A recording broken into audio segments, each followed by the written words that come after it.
Assalamu alaikum. In previous part we have discussed penicillins. Now let's see cephalosporins. Mechanisms of action and mechanism of resistance of cephalosporins are similar to penicillins. In case of cephalosporins, instead of using types, we use the term generations. There are different generations of cephalosporins. First generation drugs include cefazolin, which is administered parenterally, and cephalexin, which is administered orally. About the spectrum, first generation drugs include gram positive cocci, including common streptococci and staphylococci, but not MRSA. Other organisms that are covered by first generation drugs are E. coli, Klebsiella pneumoniae, and some Proteus species. Clinically, first generation drugs are used in surgical prophylaxis. About second generation, cefotaxime, cefaclor, cefoxitin, cefuroxime, they are included in this subgroup. Spectrum comparing to first generation drugs, second generation drugs have slightly less activity against gram positive organisms as compared to first generation drugs, but second generation drugs have an extended gram negative coverage. Clinically, cefotaxime and cefoxitin both are used to treat infections that are caused by an anaerobe Bacteroides fragilis. Cefamendol, cefaclor, and cefuroxime, they are used to treat sinus, ear, and respiratory infections caused by H. influenzae and Moraxella catarrhalis.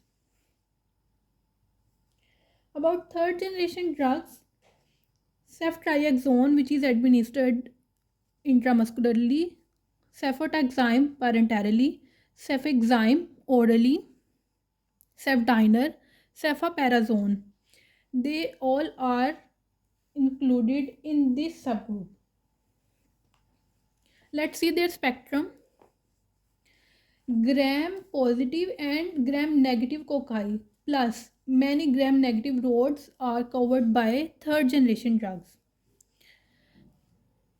Ceftriaxone and cefotaxime both are currently most active cephalosporins against penicillin resistant penicillin resistant pneumococci, but still resistance is reported. Drugs in this subclass are should be reserved for treatment of serious infections only, but there are some exceptions like ceftriaxone and cefixime. They both are drug of choice for gonorrhea. Likewise, in acute otitis media, single injection of ceftriaxone is usually as effective as a 10-day course of treatment with amoxicillin.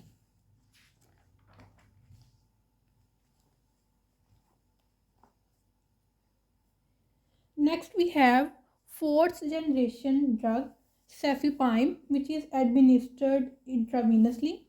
It is more resistant to beta lactamases produced by gram-negative organisms including Enterobacter, Haemophilus, Neisseria, and some penicillin-resistant pneumococci. Spectrum of cefepime combines the gram-positive activity of first generation agents with wider negative spectrum of third generation. Then we have ceftaroline, which is an unclassified fifth generation drug that binds to most often seen mutations of plasma binding proteins in MRSA. In other words, we can say that ceftaroline has activity in infections caused by MRSA. Then there are some organisms that are not covered by cephalosporins. We have a mnemonic for these organisms, which is meal.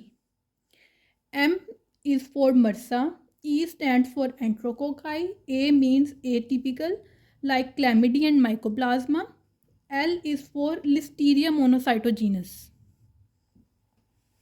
Let's see the pharmacokinetics.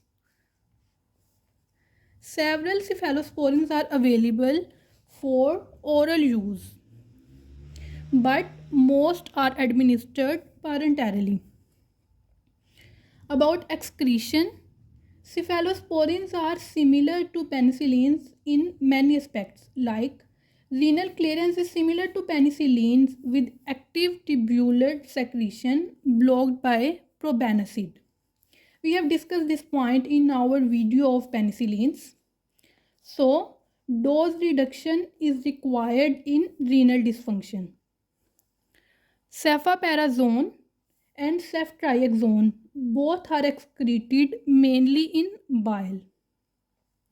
We have seen in penicillins that most penicillins cross blood-brain barrier only when meninges are inflamed. But in case of cephalosporins, first generation and most of second generation cephalosporins do not enter cerebrospinal fluid even when meninges are inflamed. Only one drug from second generation can enter CNS, which is cefuroxime. From third and fourth generation drugs, they can enter CNS. That's why they are important in management of meningitis and sepsis. Toxicity, like penicillins, they also cause allergy that ranges from skin rashes to anaphylactic shock.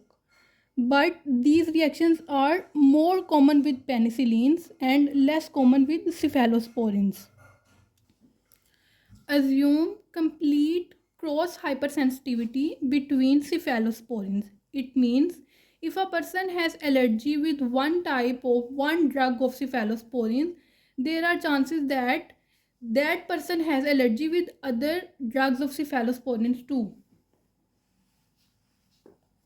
Let's see the cross reactivity between cephalosporins and penicillins, which is incomplete, about 5 to 10%. So, penicillin allergic patients are sometimes treated successfully with cephalosporins. However, patients with a history of anaphylaxis to penicillins should not be treated with cephalosporins.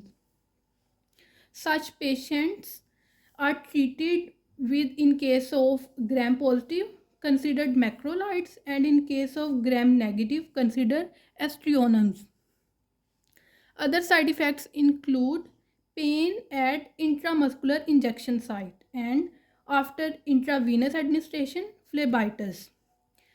When cephalosporins are co-administered with aminoglycosides, nephrotoxicity increases. Let's see some other beta lactam drugs. We have Aztreonams. Mechanism of action of Aztreonams is similar to penicillins and cephalosporins. Aztreonams are monobactam, resistant to beta lactamases produced by gram-negative rods, by certain gram-negative rods including Klebsiella, Pseudomonas, and Serratia. Keep in mind that this drug has no activity against gram positive organisms, gram positive bacteria, and anaerobes. It is mainly used for gram negative organisms. About pharmacokinetics, Aztreonams are administered intravenously, and like cephalosporins and penicillins, it is eliminated through renal tubular secretion. So its half-life is prolonged in renal failure. Toxicity include gastrointestinal upset with possible superinfections, vertigo and headache. Hepatotoxicity is very rare. Although skin infection may occur, but there is no cross allergenicity with penicillins and cephalosporins. We will see other beta lactams and non beta lactam drug in our next part. Allah Hafiz.